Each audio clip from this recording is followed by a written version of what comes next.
Hey guys, welcome back to my channel.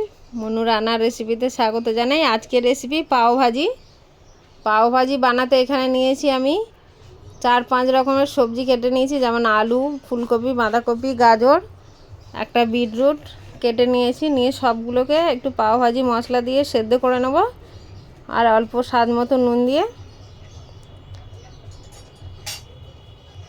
4 থেকে 5টা city এলে এটা ভালো করে সেদ্ধ হয়ে যাবে।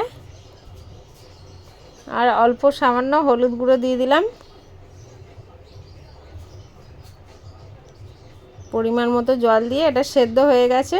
এবার একটা গ্যাসের উপর একটা কড়াই বসিয়ে দিলাম, দিয়ে আবার একটু সর্ষের তেল দিয়ে দেবো। তেল দিয়ে বানাচ্ছি কারণ পুরোটা বাটারে বানাবো না, অল্প বাটার দিয়ে লাস্টে টেস্টটা আনার জন্য অল্প বাটার দেবো।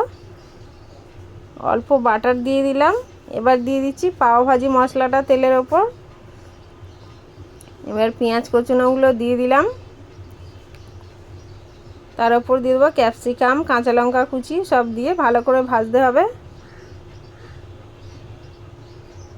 অল্প স্বাদ মতো নুন দিয়ে দিলাম। এবার দিয়ে দেবো কাশ্মীরি লঙ্কার গুঁড়ো। আর এদিকে সেদ্ধ করে রেখে সবজিগুলো দিয়ে দিলাম, দিয়ে ভালো করে ম্যাশ করে নিতে হবে। ওপর দিয়ে ধনেপাতা কুচি দিয়ে এটাকে ভালো করে ম্যাশ করে নিতে হবে গ্লাসের পেছন দিয়ে। আর আমার ভিডিওটা যদি ভালো লেগে থাকে লাইক, কমেন্ট, শেয়ার করবেন। ফেসবুক থেকে দেখলে আমার পেজটি ফলো করবেন, আর ইউটিউব থেকে দেখলে আমার চ্যানেলটি সাবস্ক্রাইব করবেন। আর ওপর দিয়ে দিয়ে দিলাম কস্তুরি মেথি আর অল্প লেবুর রস। হয়ে গেছে আমার পাও ভাজিটা রেডি। ভাজিটা রেডি হয়ে গেছে। এবার পাওটা সেকে দেখাবো কেমন করে আমি করছি।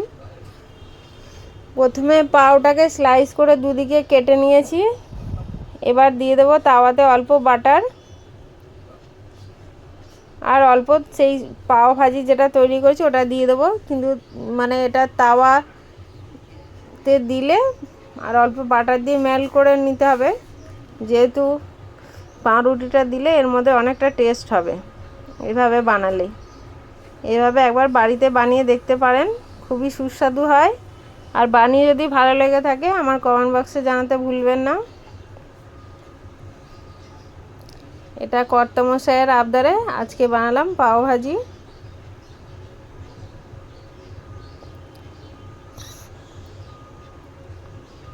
এভাবে করে পাউরুটিগুলো সেঁকে নিয়েছি। ভিডিওটা শেষ করছি, টাটা।